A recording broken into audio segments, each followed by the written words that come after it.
Pratiquement chaque plateforme de streaming a ses propres succès, des projets phares qui, comme une locomotive, tiraient le service vers l'avant. HBO, par exemple, a Game of Thrones et True Detective, Disney Plus a The Mandalorian et Loki, Amazon a The Boys et Fallout, et Netflix a carrément tout un tas de succès. Mais Apple TV+ n'a toujours pas réussi à créer quelque chose de similaire. Oui, ils avaient des projets de qualité et coûteux, comme Ted Lasso, Silo ou Slow Horses, mais il leur manquait toujours un vrai succès révolutionnaire. Pas seulement populaire sur un marché local, mais capable de conquérir un public mondial et de devenir un véritable phénomène. Et il semble qu'enfin Apple TV+ ait frappé fort. Je parle de la série Severance. Je comprends que vous vous demandez ce qu'est cette séparation. Pour commencer, parlons d'un sujet important, l'équilibre entre le travail et la vie personnelle. Pourquoi est-ce que je soutiens autant cette série ? Par exemple, même Tim Cook, directeur général d'Apple, est apparu dans la promo de la 2e saison.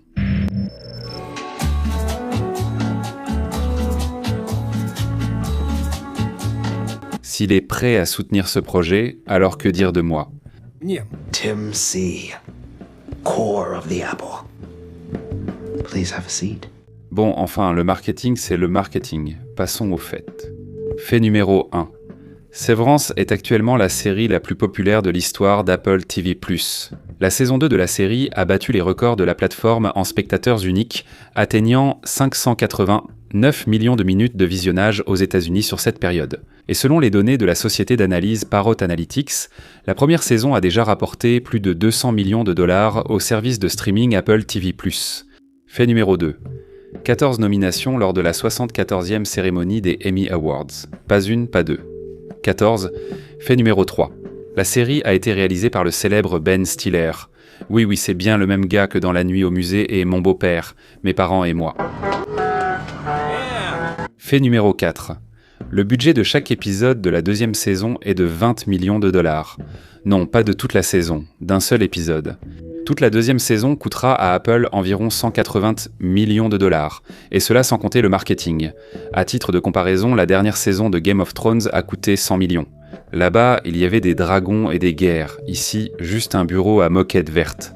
On peut dire, ce ne sont que des chiffres, un gros budget ne garantit pas la qualité. Et c'est vrai. Des millions et des nominations ne suffisent pas à faire d'une série un phénomène. Il faut autre chose et Severance possède justement ce petit plus. Eh bien, je suis Marc. Je travaille chez Lumon depuis 2 ans et j'adore tout simplement ce jeu. Dans cette vidéo, nous allons voir pourquoi Severance fait soudainement parler d'elle et quel projet inattendu rappelle cette série. Certains parallèles vont vraiment vous surprendre. Alors, quel est le secret du succès de Severance ? Voyons cela ensemble.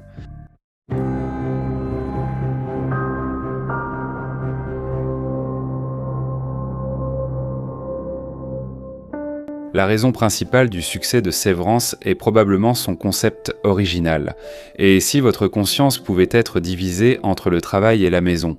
Imaginez, vous vous levez le matin, vous buvez votre café, vous prenez votre petit déjeuner, vous allez au travail, et dès que vous franchissez le seuil du bureau, en un instant, la journée de travail est déjà terminée. Pas d'appel agaçant, pas d'échéance, pas de réunion idiote, tout s'est passé sans vous. Pas besoin de vous inquiéter de vos erreurs, vous ne vous en souvenez même pas. Tout ce qui reste, c'est votre salaire sur votre compte et une soirée absolument libre. Ça ressemble à un rêve. Mais maintenant, regardons tout cela d'un autre point de vue. Vous êtes au travail. Tout ce que vous connaissez, c'est le travail. Des réunions interminables, des instructions, des chefs stricts, des objectifs à atteindre. Vous travaillez, vous attendez la fin de votre service, vous entrez dans l'ascenseur et, un instant plus tard, vous travaillez à nouveau. Pas de repos, pas de sommeil. Vous ne sortez jamais d'ici et ignorez qui vous êtes hors de ces murs. Vous êtes juste une machine à travailler.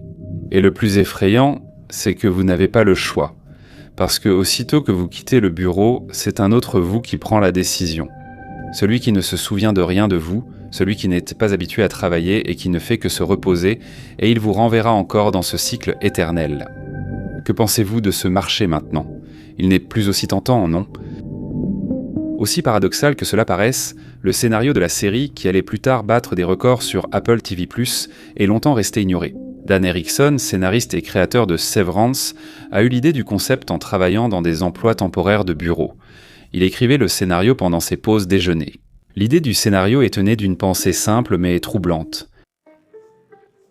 S'il existait un moyen de simplement passer les 8 prochaines heures de ma vie, eh bien, il serait tout de suite 17 heures et je pourrais rentrer chez moi. J'accepterais ça à 100%. Mais Erickson a vite compris que cette astuce de bureau, apparemment anodine, était en fait effrayante.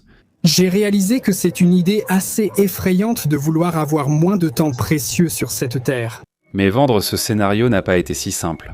Pendant des années, il est resté à prendre la poussière dans un tiroir jusqu'à ce que Dan l'envoie à Red Hour Films et que Jackie Cohen le montre à Ben Stiller qui a adoré l'idée. Il a appelé Erickson et lui a proposé de se rencontrer. À l'époque, Dan n'était pas encore une star et le simple fait de parler avec quelqu'un qui était une légende pour lui l'intimidait. Chez Red Hour Films, un escalier en colimaçon menait au sous-sol. Erickson décrit ainsi cette rencontre. Je suis descendu et il se tenait là, comme Hannibal Lecter, en plein milieu de la pièce. Il m'attendait simplement. Mais nous avons eu une très bonne conversation. J'avais déjà en tête toutes sortes de détails de l'or très pointus, bien geek. Ben a aussitôt proposé « Et si on faisait comme ça? Peut-on revenir en arrière et montrer ce qui s'est passé avant ?» J'ai répondu « Oui, bien sûr. » Sans Ben Stiller, Sévrance n'aurait peut-être jamais existé. Et ce n'aurait certainement pas été ce que nous connaissons aujourd'hui. Le scénario original a été considérablement retravaillé. Stiller y a littéralement vu tout de suite quelque chose de plus grand. Ensuite, le casting a commencé. Le rôle principal a été confié à Adam Scott, avec qui Ben Stiller avait déjà travaillé dans son film La vie rêvée de Walter Mitty. Quant aux autres, ils ont rejoint le projet presque par hasard. Salut, je suis Ellie, je travaille chez Lumon depuis déjà 10 heures et... Brittany Lower, qui joue Ellie, a passé son audition littéralement dans sa propre salle de bain. Et elle l'a fait avec tellement d'émotion qu'elle a laissé des traces de coups sur la porte. C'était une scène du premier épisode, et elle a presque pas changé depuis sa toute première lecture. Ouvre la porte.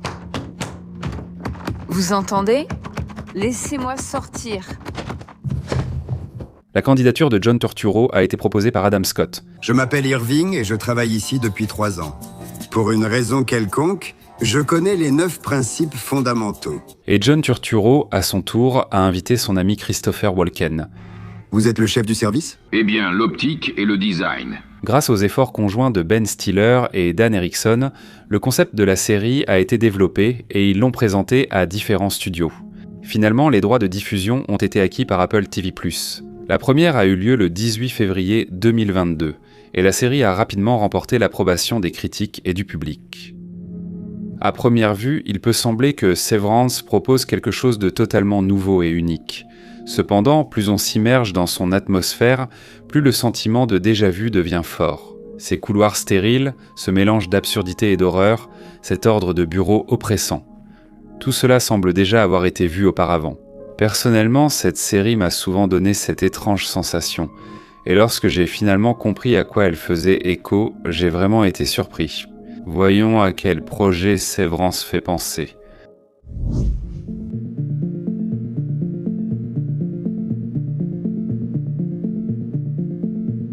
Par quoi commence la série Severance? Une femme se réveille dans un espace clos, amnésique, et entend une voix au haut-parleur lui proposant de répondre à des questions de test. Si vous êtes gamer, vous devinerez sûrement à quoi cela fait penser. C'est Portal.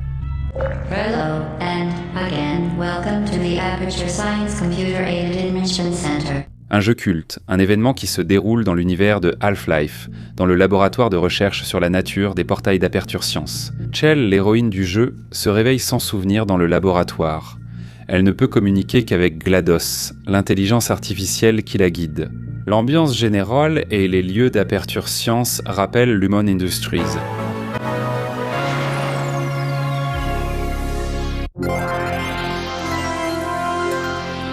In any workplace, mental fitness is paramount.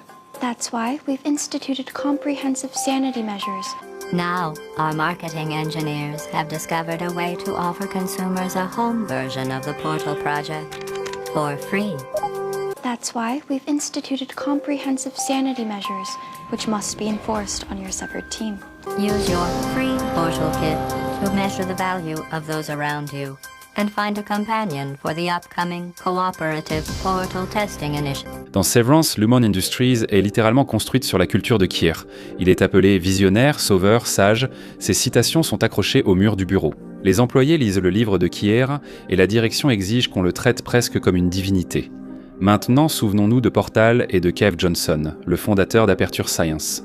And respond to any incidents that may occur in the course of your science adventure. Your test assignment will vary.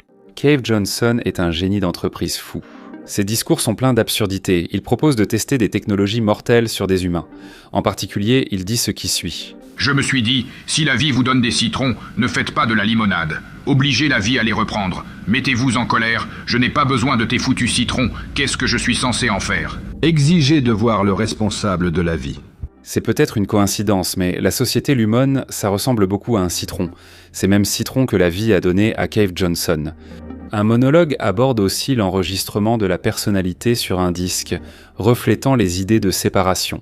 Si nous pouvons graver de la musique sur un CD, pourquoi ne pas enregistrer la personnalité et l'esprit d'une personne sur un disque ? J'ai donc demandé aux ingénieurs de s'en charger. L'histoire de la création d'Aperture Science, tout comme celle de Lumon Industries, remonte à un passé sombre. Lumon et Aperture Science se ressemblent à bien des égards. Dans les deux cas, l'absurdité est déguisée en norme. Des expériences sur les humains sont présentées comme de grandes avancées. Un système de soumission où toute déviation mène à une punition. L'employé ou le cobaye ne sait pas ce qui se passe en dehors de leur système. Leur monde est limité par les règles qui leur sont imposées. Et Portal, comme Sévrance, repose sur une seule idée. Une personne placée dans un système artificiellement construit doit obéir à ces règles. GLaDOS promet à Chell un gâteau pour avoir réussi les tests. Le test est terminé. Tu as gagné. Retourne dans la salle de repos. Mange le gâteau. Mais à un moment donné, les joueurs tombent sur une inscription culte. Le gâteau est un mensonge. Le gâteau, c'est un mensonge. Ce n'est pas une récompense, juste un moyen de maintenir la cobaye dans le système en lui donnant l'illusion que ses actions ont un sens. Souvenons-nous maintenant des gaufres dans Sévrance. This was a triumph. I'm making a note here.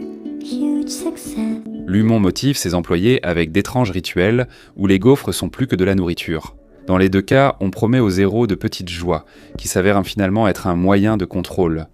On a envie d'ajouter « les gaufres, c'est un mensonge ». Mais les parallèles avec Portal ne sont pas la seule chose que la série m'a rappelé. Son ambiance contient d'autres références intéressantes. Nous y reviendrons dans quelques minutes. Mais d'abord, voyons ce qui a inspiré les créateurs eux-mêmes.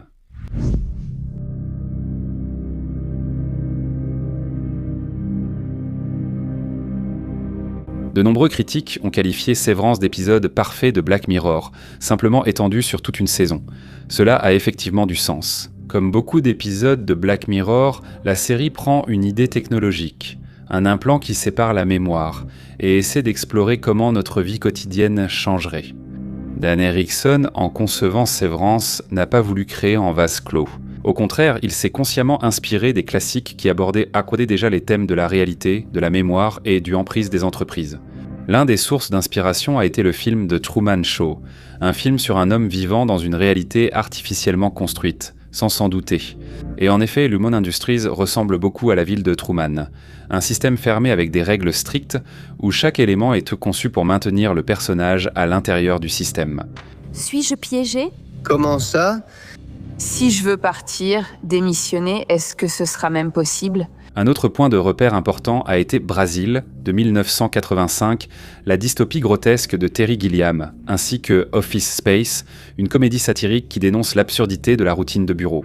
D'ailleurs, l'idée de la séparation fait également écho à l'intrigue de la nouvelle de Philip K. Dick, Jetchan des 740 Brank Paycheck. Si vous ne connaissez pas Philip K. Dick, c'est l'un des auteurs de science-fiction les plus influents du XXe siècle qui a laissé une empreinte énorme dans le cinéma. C'est d'après ses œuvres que des films cultes comme Blade Runner, Total Recall, Minority Report, Le Maître du Haut Château et bien d'autres ont été réalisés. Y compris Paycheck avec Ben Affleck et Uma Thurman, qui est justement l'adaptation de cette même nouvelle, Le Salaire de la peur. L'intrigue est la suivante. Un ingénieur nommé Jennings accepte de travailler pour une entreprise, mais à une condition. Une fois le projet terminé, sa mémoire du travail accompli est effacée. Ça vous dit quelque chose ? On l'a embauché pour un travail qu'il doit oublier. Maintenant, nous extrayons sa mémoire à partir de ce point jusqu'à aujourd'hui. Mais en plus d'Erickson, Ben Stiller a aussi influencé Sévrance, en apportant sa propre vision au projet. La première chose dont Stiller s'est inspiré, c'est le sitcom classique The Office. What is the most important thing for a company? The people. Ça semble être un genre complètement différent, mais regardez de plus près. Ici aussi un groupe de collègues, des blagues sur l'entreprise, du team building et un patron se prenant pour un gourou de la motivation. Parmi ses sources d'inspiration, Stiller cite également les films Dans la peau de John Malkovich et Matrix, où le contrôle de la conscience et la frontière entre les mondes sont aussi des thèmes centraux. Tous ces projets sont directement mentionnés par les créateurs eux-mêmes, mais les spectateurs ont réussi à trouver des parallèles encore plus intéressants et inattendus.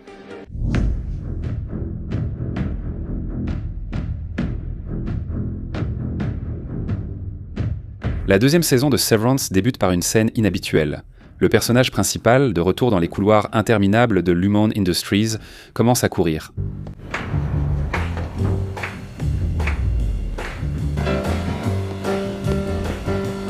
On dirait qu'il essaie de comprendre où mènent ces labyrinthes, comme s'il voulait en saisir la logique. La façon dont cette scène est filmée est impressionnante. La caméra se déplace comme s'il n'y avait aucun raccord, créant une impression d'infini. Bien sûr, il y a des raccords, mais ils sont dissimulés.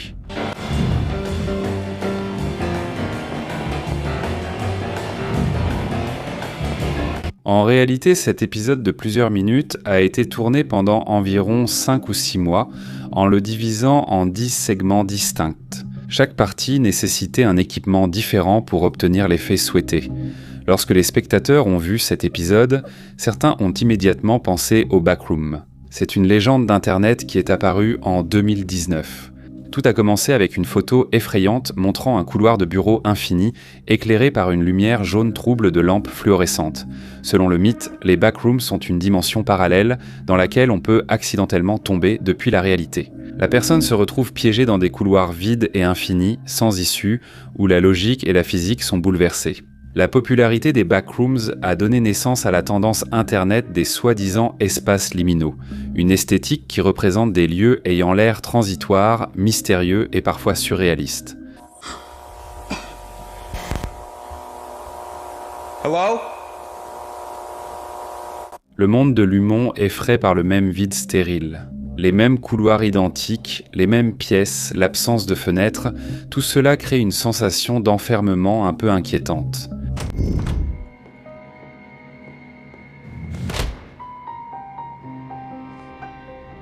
Vous vous souvenez, dans le premier épisode, Ellie tente de sortir, mais revient toujours au même endroit.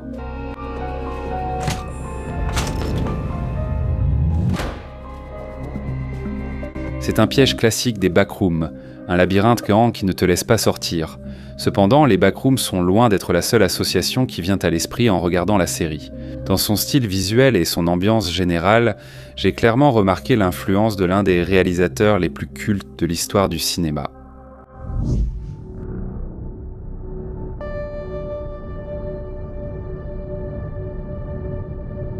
En regardant la série, j'éprouvais souvent un étrange sentiment d'anxiété difficile à expliquer, et pendant un certain temps, je n'arrivais pas à me débarrasser d'une impression de déjà-vu. Puis, soudain, j'ai compris. Severance, surtout à partir de la deuxième saison, semble imprégné de l'esprit de David Lynch, et en particulier de son Twin Peaks. It is happening again. Son style caractéristique, le quotidien se transforme soudainement en un surréalisme inquiétant.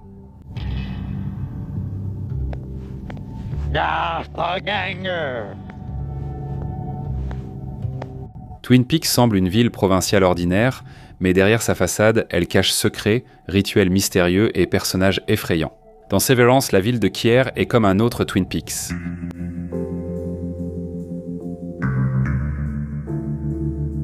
Elle appartient presque entièrement à la société et ses employés vivant dans un système fermé où s'appliquent des règles que personne ne nous explique. Comme chez Lynch, le quotidien est brusquement interrompu par quelque chose d'absurde et effrayant. Par exemple, il y a un épisode où les employés de bureau se retrouvent soudainement au milieu de chèvres vivantes. C'est quoi ce délire? Vous êtes venu pour me tuer? Pourquoi sont-ils ici? Pourquoi des chèvres? Personne n'explique, mais ça rend la scène encore plus effrayante. Les personnages de cet endroit m'ont un peu rappelé la dame à la bûche de Twin Peaks. Who's the lady with the log? I would call her the log lady.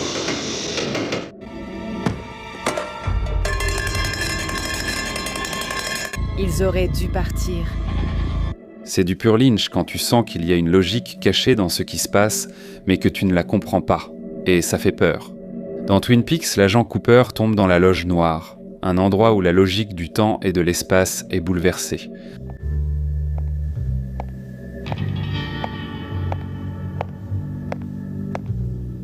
Dans Sévrance, les bureaux de Lumon donnent exactement la même impression.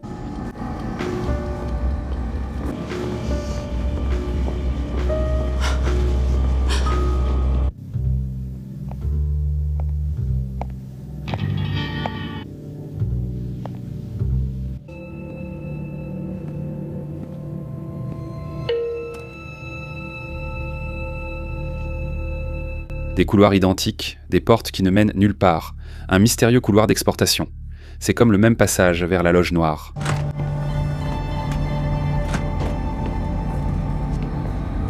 Avance. Rappelez-vous aussi la pièce rouge de Twin Peaks.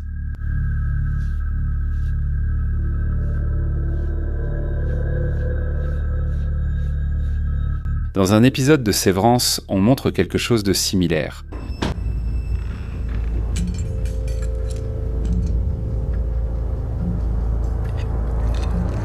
Et aussi cette étrange danse rituelle.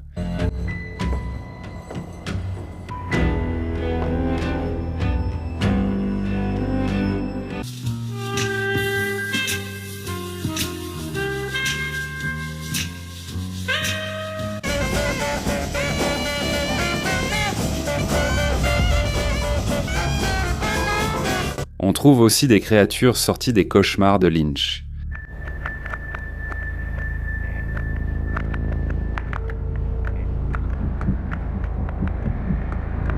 Et cette statue qui me rappelle un peu le géant de Twin Peaks.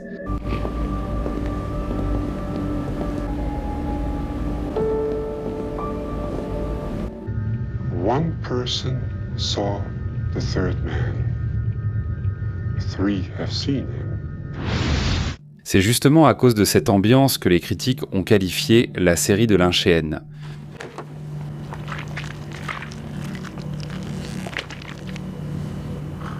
Et en effet, par moments, on a l'impression que Lynch aurait pu réaliser quelque chose de similaire s'il était obsédé par la culture d'entreprise.